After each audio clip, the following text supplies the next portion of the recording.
tusipange maneno ya fedha. When it comes to the skill, when it comes to neonatal mortality, na leo katika Bomet Health Center tumeweka chata kuonyesha ile Mkenya atapewa na yote imeandikwa bure.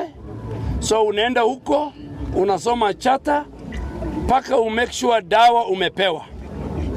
Na hiyo chata we are going to post it in every public, private, faith-based public health facility level 2 and level 3 and some of the level 4. Na kwa sababu gani?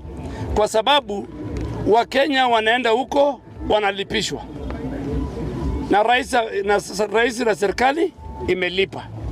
Tumeshuhudia cases where individuals are claiming that SHA is not working. Like there was a case in Tenwek. But when we requested for an ID number from that individual, he was not even registered in SHA. So I think we should stop mambo ya siasa, mambo ya fitina, ya kuwekelea SHA. Of course we have challenges. Any new system has its own issues. But these issues are being sorted out, and SHA is better than yesterday.